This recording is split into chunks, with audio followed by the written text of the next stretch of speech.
नमस्ते, अभिवादन आपका इनोसेंट इन्वेस्टर के इस नए वीडियो में। कैसा रहा आप सबका दिन? आज तो कमाल का गया होगा, क्योंकि आपको बहुत सारे स्टॉक्स सस्ते मिल रहे थे खरीदने के लिए। क्या आपने खरीदा? क्या आपको वहां पर खरीदने की अपॉर्चुनिटी दिखाई दी? अगर आपने खरीदा हो तो अच्छी बात है, आपको प्रॉफिट भी मिला होगा। अगर आपने लोअर लेवल्स पे मछली पकड़ने की कोशिश की होगी तो ठीक है। बॉटम फिशिंग हमको करनी चाहिए जब भी कोई स्टॉक सस्ता हो ऐसे बुल मार्केट में, क्योंकि ये तो कोई गड़बड़ वाली बात है नहीं हमारे लिए, क्योंकि हम एक बुल रन में चल रहे हैं। दिक्कत तब होगी आपके साथ जब आप किसी गंदे स्टॉक में बॉटम फिशिंग करोगे, तो थोड़ा सा सावधान होकर के ये काम आपको करना चाहिए। कल की बाजार वाली वीडियो में आपको मैंने बताया था बाजार एक पुल बैक ले सकती है, वही किया बाजार ने। आज बाजार ने एक बढ़िया झटका दिया। जो लोग ओवर कॉन्फिडेंस में आकर के ओवर पॉजिटिव पोजीशन बनाकर रखे थे, आज बाजार ने सबको झटका दिया, सबको स्टॉप लॉसेस खाई बाजार, सबको बाहर निकाली और फिर नीचे से रिकवरी भी दिखा गई। 1% की रिकवरी, 1% की दमदार रिकवरी जो बाजार ने नीचे से दिखाई है, काबिले तारीफ है। क्योंकि 17,750 के ऊपर की क्लोजिंग पर्सनल लेवल पे मुझे बहुत पसंद है। मैंने आपसे कहा था 17,600 के आसपास बाजार जा सकती है और वहाँ से सपोर्ट ले सकती है। इससे पहले वाली वीडियो में वहीं से बाजार जो है रिवर्सल आपको दिखाई। अब यहाँ पर जो ऑप्शन डेटा आपके साथ कर रहा है उसको आपको सीखना ज़रूर पड़ेगा। चलिए निफ्टी ट्रेडर सेटअप की बात करेंगे। सीखना पड़ेगा, इसका मतलब क्या है? बाजार को समय देना पड़ेगा। आज बाजार जहां पर खुली वहीं से प्रॉफिट बुकिंग आ गई। कुछ एक सिनारियो मैंने इसके ऊपर भी डिस्कस किया है, जहां खुले बाजार वहीं से गिरने लगे तो आपके पास शॉर्ट करने के अलावा और दूसरा ऑप्शन होना भी नहीं चाहिए कि हम बाजार को, अगर आप लंबे टाइम फ्रेम पे थोड़ा सा ट्रेड करते हो, जैसे कि 15 मिनट, आधे घंटे या 1 घंटे पे, तो आपको शॉर्ट ही करना चाहिए था अगर कुछ ऐसा होता है तो। बात करते हैं निफ्टी ट्रेडर सेटअप पे हमको कौन कौन से ट्रेड मिले। पहले 3 मिनट की कैंडल, यहाँ पर हमको सेल साइड का ट्रेड मिलता है और बहुत ही अच्छा ट्रेड था, कोई दिक्कत थी नहीं यहाँ पर। ठीक है, बहुत ही प्यारा ट्रेड हमको यहाँ पर मिला। मोमेंटम बहुत थोड़ा सा आया, लेकिन जितना हमको चाहिए था उतना आ गया। अब क्वांटिटी यहाँ पर हमारे तरफ से बढ़ाई क्यों नहीं गई? क्योंकि हमको रिट्रेसमेंट नहीं मिला था।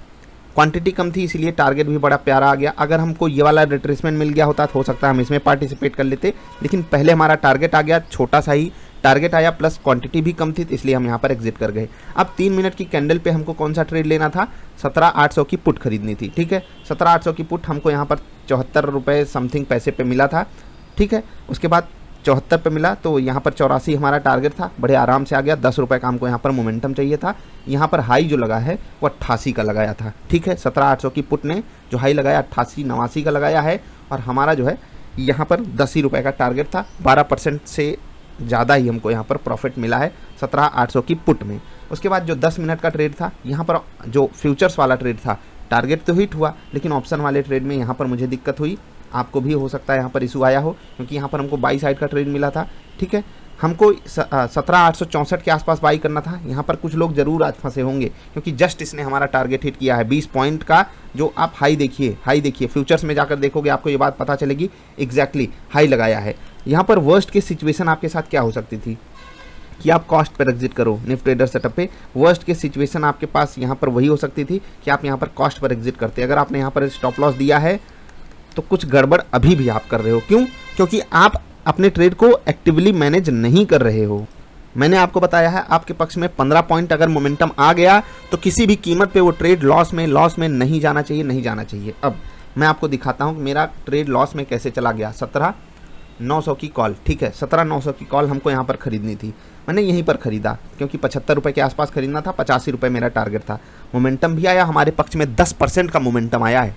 जी हाँ, ऑप्शन में 10% कुछ छोटी बात होती है। ठीक है, अब सोचिए 4,000 पे 10% का मोमेंटम आ गया, 400। एक लॉट की बात कर रहा हूँ, अगर आपके पास 10 लॉट रहा होगा 4,000 का फ़ायदा। ठीक है, लेकिन उसके बाद क्या हुआ? ये 85 तक गया ही नहीं, जो कि मेरा टारगेट था। वहीं से रिवर्स कर गया, और यहाँ पर मुझे ऐसा लग रहा था कि ये रिवर्स कर जाए, कॉस्ट पर आ जाए, क्योंकि ये कैंडल अचानक से बन गई, समझ रहे हैं। और उसके बाद मुझे यहाँ पर स्टॉप लॉस ले लेना पड़ा। क्यों स्टॉप लॉस लिया हमने, और क्यों ऐसा हुआ कि फ्यूचर्स में हमारा टारगेट हिट हो गया, ऑप्शन में जो है हमारा जो है टारगेट नहीं हिट हुआ? क्योंकि ऑप्शन में जो प्रीमियम होता है अलग अलग लेवल पे डिफाइंड होता है। बाजार की वॉलेटिलिटी क्या है, इंटरेस्ट रेट क्या है, समय आपके पक्ष में है, विपक्ष में है, तो कई सारी चीज़ें आपके खिलाफ होती हैं।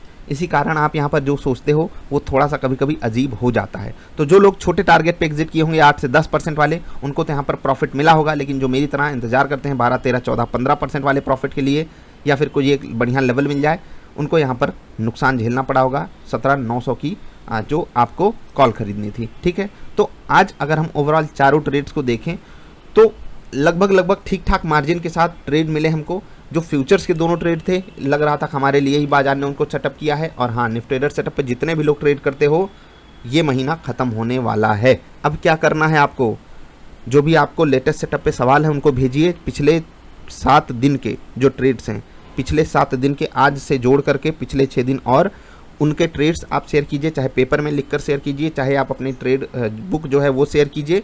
आपको ये काम niftyindia.in@gmail.com पे करना है, gmail.in पर करना है, gmail.com पे करना है। कब?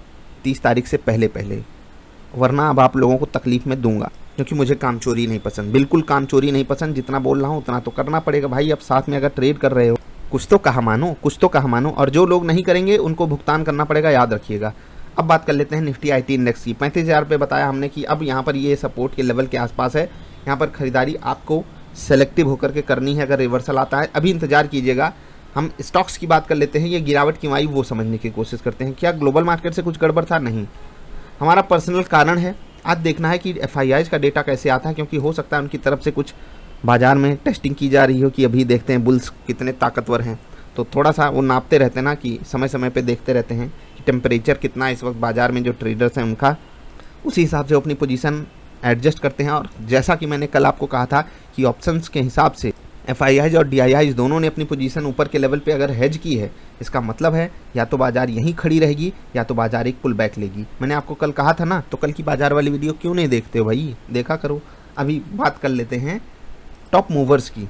निफ्टी में देखिए, गेनर्स भी बढ़िया हैं, लूजर्स भी बढ़िया हैं। पावर ग्रिड, कोल इंडिया, सरकारी कंपनियां देखिए, NTPC, इंडियन ऑयल, सन फार्मा सरकारी नहीं है खैर, ये सब 4-4% भागे हैं। गिरावट में भारतीय Airtel, Tech Mahindra, Bajaj Finance, Divis lab, Bajaj Finserv, ये सब 3 से 4% तक गिरे हैं। निफ्टी नेक्स्ट 50, यहाँ पर बुरा हाल है। मतलब अब ऐसा कभी कभी हो जाता है ना कि जब स्टॉक्स जो है गिरने लगते हैं तो दिल टूट सा जाता है। HDFC AMC 4% गिर रहा है यहाँ, LTI 4.25% गिरा था, Apollo hospital 3.5%, Adani enterprises 3%, gland pharma देखिए 4.5% गिरा है। हिंद पेट्रोल देख लीजिए भाई साहब 5.5% ऊपर, ये वाह। गेल 3% ऊपर, PNB 2.25% ऊपर, ल्यूपिन 1.5%, इंडस टावर 1.5% ऊपर, आइडिया देखते हैं। भेल देखिए 7% ऊपर, है ना, दमदार स्टॉक, मजा आया। भेल ने किया है खेल। PFC, REC लिमिटेड, वाह। BEL, कैनरा बैंक, सब 5-5% भागे हैं। कैनरा बैंक और BEL 3-4% बस। जील आज गिरा है 4%। न्यूज़ मैंने कवर की है इससे पहले वाले। इनसाइडर ट्रेडिंग में पकड़े गए 5 लोग, पकड़े नहीं गए वो सब क्या कहें। कोफोर्ज, भारत फोर्ज, माइंट्री, चोला फाइनेंस, ये सब गिरे हैं 3-3.5%। निफ्टी बैंक आज कोशिश कर रहा था संभाल ले, लेकिन नहीं संभाल पाया। कोटक महिंद्रा बैंक सोचिए 2% मजबूत है।